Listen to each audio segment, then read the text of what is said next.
Hello everyone, Neil Tappin here from Golf Monthly, and welcome to this video in which we're going to take a look at 10 bold predictions for 2021. Now, the golfing year ahead of us promises to be really exciting. We have a full majors schedule to look forward to. We also have the Ryder Cup, the Solheim Cup, and the Olympics to squeeze in. So we thought it was a good opportunity right now at the beginning of the year to take a look ahead, see what there is in the schedule and make some bold predictions. What you're going to watch is a conversation between myself and Kit Alexander, in which we pick 5 things each that we think might just happen this year.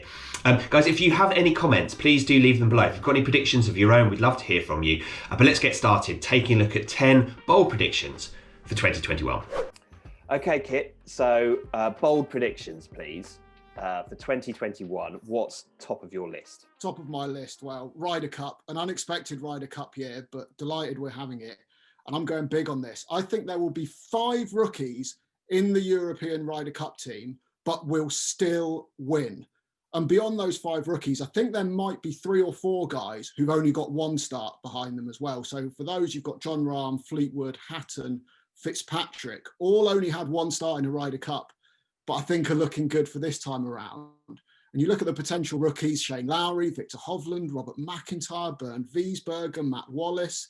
They're my leading contenders. Beyond that, Victor Perez, Rasmus Højgaard, Sami Välimäki could make a charge, Aaron Rai. There's a lot of established guys struggling here. You know, Molinari, Stenson, Rose, Garcia, Poulter and Keimer, just stalwarts of the Ryder Cup who need a big 9 months to get in there. So I think America have been going through it the previous few Ryder Cups. We've had a bit of a changing of the guard.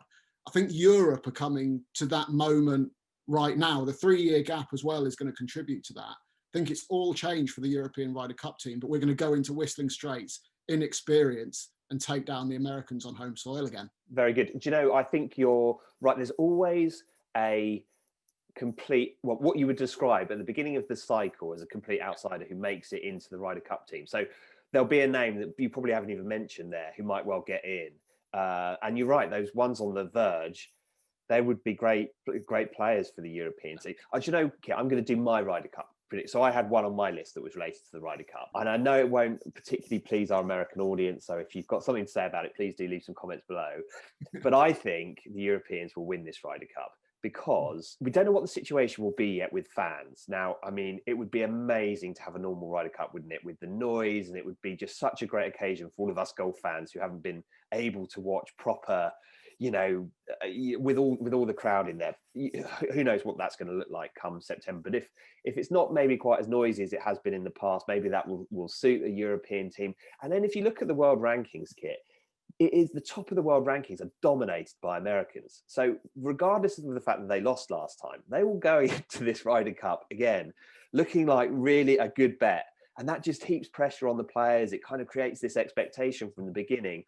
And our team will be full of perfectly capable Ryder Cup players that can go and get loads of points and come back again.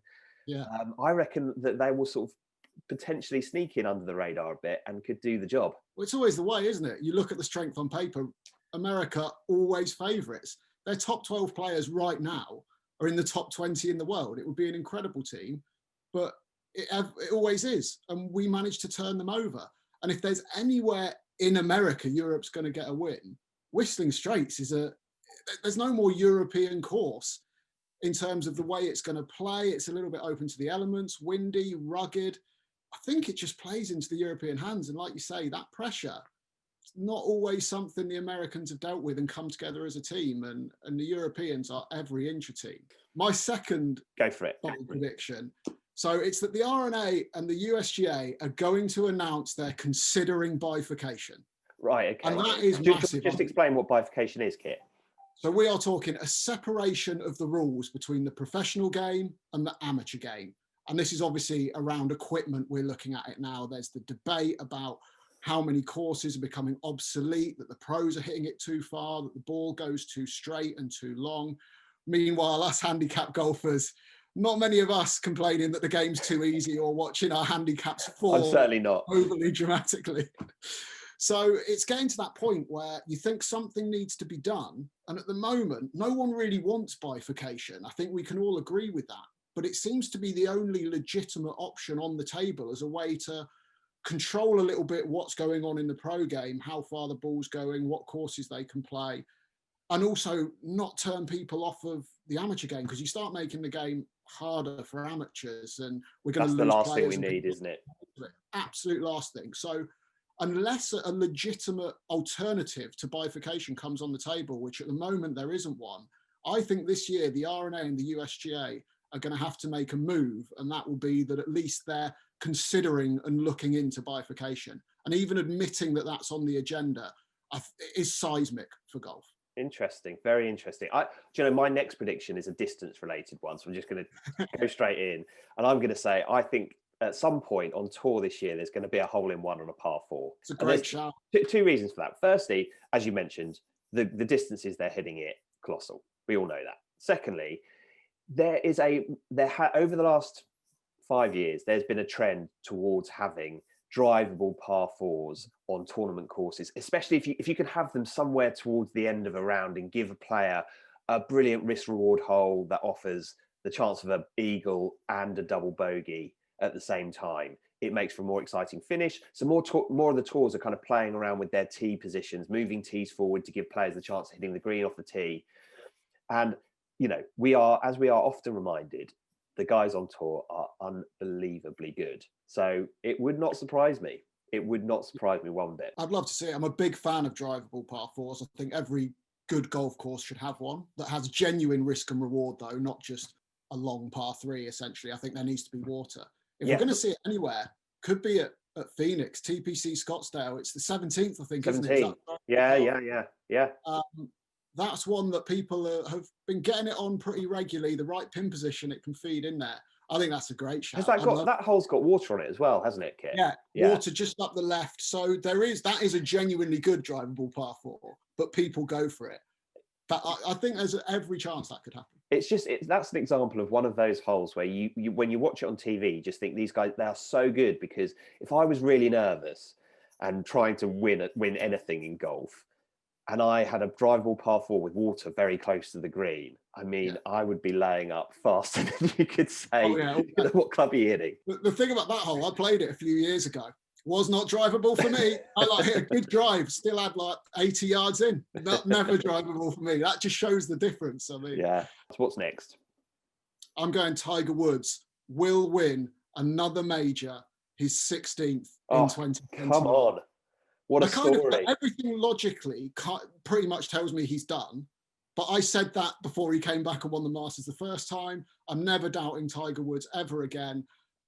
And they set up actually quite nicely for him, of course. The Masters back in its familiar spot in April. He's got 5 green jackets. What's a 6th? And Torrey Pines, as a US Open venue, he's going to be licking his chops at that. In 2008, beat out Rocco Mediate basically on one leg with the stress fracture, the torn ACL. He's won the Farmers Insurance Open 7 times at that venue. His last top 10 in competition was at the Farmers Insurance Open last January. So shows he loves it, even when not necessarily playing a lot or playing great. But also, if that's his last top 10, and that's a year ago, can he get himself match fit, as it were, for the majors? I think it could happen. Well, if we know anything about Tiger, he loves that challenge, doesn't he? That sort of, clearly the fight back was one of the greatest, I think I'd say one of the greatest sporting achievements of all time. And he must be looking at this year thinking, you know, if I can do this, it's almost like doing it again, isn't it? And I am with you, Kit. You just cannot. As soon as you do, he will do it. Good call. Right, my next one is also majors related, and I'm going to say that there is the potential for 3 first-time major winners. Okay. Right, I'm going to list a set of players that have not won a major yet. Would you be shocked if any of these won a major in 2021? Finau, Fleetwood, Hovland, Wolf, Rahm, Schauffele, Cantlay, Hatton. No. Oh, no. And my point here is that often in golf, what you find is that when one player breaks a barrier, smashes through a barrier, you find that a lot of other players look at it and go, do you know, I can do that too. So it took us forever for a European to win a major. There was a period where Paul Ory won one, and then it was a long time.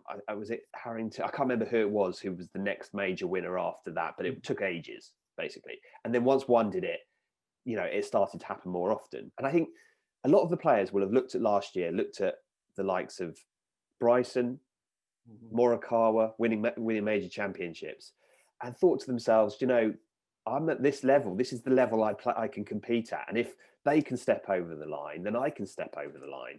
And there are very, very, very good pedigree golfers that are waiting in the wings. You know, it wouldn't. So someone like Tyrrell Hatton, a couple of years ago, you might have said, yeah, he's got a chance, but he's an outsider. Whereas now you look at him and think he's just so solid. There's no faults in his game. He's so solid tee to green. He's got to be. That is the next step in his career. It's the next step in Fleetwood's career. I know Finau's not won on tour, but Finau's the one in that list that I would doubt a little bit that you said. I don't know about him as a major winner. He's got the game. Has he got the mind though? All of the others, I would absolutely agree with. They could step up, and I mean, it just. I know that is a bold prediction, 3 first-time winners, but I know, especially when you've got the likes of Dustin Johnson and Rory, and you know the other top players also competing. But it could happen. You look at the names and you can make legitimate cases. For me, Xander Schauffele, John Rahm in particular, are multiple major winners waiting to happen. I've been saying it for a couple of years. They're making me hang on a little bit for those predictions to come true, but it will happen. It will happen. You've led me in nicely, actually, to my next prediction, which is that a Brit will win the Open. Oh, excellent. It's been a while. Go on. It's been Tell a it while. to me. Rory McIlroy in 2014, the last Brit. The last Scot was Paul Lawrie in 99. And for English golfers, we're going back 29 years to Nick Faldo in 1992, which is staggering when you think about it. Obviously, Rory's going to be in and amongst the favourites, but we have got legitimate chances in 4 other guys as well that spring to my mind. You've mentioned them already there. Tyrrell Hatton. The start of last year, I actually predicted he'd win the Open when I appeared on the Sky Sports Golf podcast about this time last year. Obviously, it never happened, but as you also correctly say, his case has only been strengthened by his performances over the last 12 months. He's going to be there. Tommy Fleetwood, we know what he can do. Second at Portrush, a great performance there. Only ball striker, proper ball striker. Controls his flight, perfect, built for an Open Championship. Matt Fitzpatrick, I really like an Open Championship, especially if it gets really tough as well. Lowish ball flight, can putt the lights out. I love him when he gets in contention. He's just nails, and with Billy Foster on the bag, that's a lot of experience to help him over the line if he does get in that position. But from a Scottish perspective as well, Robert McIntyre has gone from strength to strength. You know, Bob was the 2019 Rookie of the Year, finished tied 6th in that Open at Portrush, kind of a little bit under the radar. That was his debut appearance. Yeah, I remember that very well. Won last year, has shown he can do it. I think he could make a charge, and he's going to be someone that will be there or thereabouts in many, many Opens to come. But I think we're overdue a British Open winner, in particular an English Open winner, and I think we might get one at Royal St George's this year. Okay, well, we're quite heavy on sort of European and British success. So I'm going to spin it round, hop over to the other side of the Atlantic, and I'm going to say that this year will be the return of Jordan Spieth. Okay. This is he's not started 2021, you know, brilliantly, but it's not, you know, he's made some cuts, but I just think with him, he's just too good, and he's too young, and he'll get there. And it would surprise me if we were still in this position this time next year. He's that good. And for my part, I really hope he does it, because his victory at Birkdale was just unreal. That was proper mega superstar. That's how you win golf tournaments. You know, that's how you do it. You hit a terrible shot, you play your way out of it, and then out of nowhere, you just play the sort of golf that everyone dreams about. The finish after that was incredible, unbelievable, and it's he's got that star quality. So when you look at the top of the world rankings, you think it would make golf even more watchable than it already is if Jordan Spieth could get his way back up there. So maybe it's wishful thinking. Maybe he's got, you know, a bit more confidence to build before he can start competing at the very, very, very highest week in, week out. But I hope he does it, because the sport is less without him there. I was going to say, is there anything you've seen or heard that takes that beyond wishful thinking to actually there's a change of foot that you think could bring about that return to form? I haven't. I'll tell you what. Okay, I've not seen an awful lot of him play. I saw a bit of the Masters. He started making some strides at the Masters, I felt, but nothing in particular. But I just think He's made a few cuts. He's too good. Get back to the top would be what my thought on that. Sure, he's a great person, so I think everyone would love to see it as well. Yeah. I'm going with a bit of a road to redemption theme on this one as well. Okay. We haven't actually conferred about these, but we're managing to bounce Seamless. off each other. I'm going into the ladies' game for my resurgence, and it's Lydia Ko. Oh, yeah. I think she gets back into the winner's circle this year, and it could well be one or more majors as well. Of course, 5 in the women's game. She's a 15-time LPGA Tour winner, 2 of them majors. Hasn't won those since April 2018. And incredibly, still only 23 years old. Which that's the amazing thing, isn't it? It's similar with Speith. I just can't believe how young they are. How's she had such a good career already and been off the boil for a couple of years and still only be 23? Ridiculous. But she's now working with Sean Foley, seems to be making real strides in getting her game back where it needs to be. She's back up to 29 in the world rankings. 6 top 10s in 13 starts since the resumption on the LPGA Tour last year. Her last 5 starts, no worse than a tied 13th. So she got it rolling the back end of 2020. Seems to have found her form again with that much talent, that much experience already under her belt. I think it's a pretty safe bet she'll get back into the winner's circle this year, and we'll see her contending in majors again. And I think it applies to both of these players. If you've been there once, you can do it again. It takes an awful lot of mental strength to get there in the first place. So if they did it the first time, I think they can both get there again.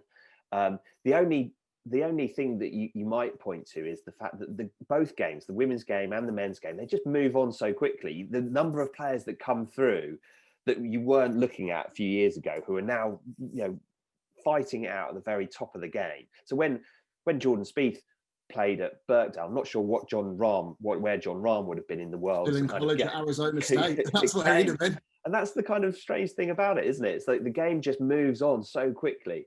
But for what you were saying, okay, it looks like Lydia Ko's making some strides in the right direction, doesn't it? Yeah, absolutely. And I think Nelly Korda set for a big year as well in the ladies' game. It's going to be exciting because you've got the Solheim Cup, of course, coming later in the year on the women's side of things. So, yeah, action-packed. There's a lot to look forward to. My next one, is it my last one? Yeah. Your final one, yeah. I've gone through all mine, so I hope this is your last one. Otherwise, I'm in trouble. No, it is.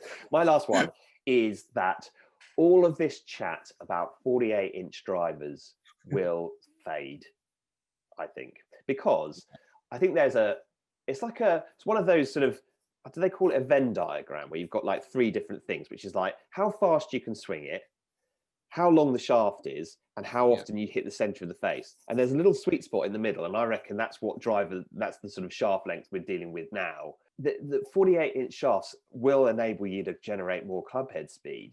But if you're not hitting the center of the face more often because it's that much harder to do, and if you're in less control of the club, then it doesn't strike me as being something that people will be able to do. Having said that, Bryson is an extraordinary human being, and the stuff that he's done is amazing. And it wouldn't surprise me that much. But I think that it would surprise me if even Bryson was able to get the sort of level of control over a 48-inch driver that you need in order to be able to successfully play with it on the PGA Tour. Prove me wrong. I'm happy to be proven wrong on this, more than happy. But I just think it's a tall order, that. It's interesting you say that, because I've just this morning finished penning a feature for the magazine that says exactly the opposite. In my 15 gear trends for 2021, number 1 is we're going to see more 48-inch drivers.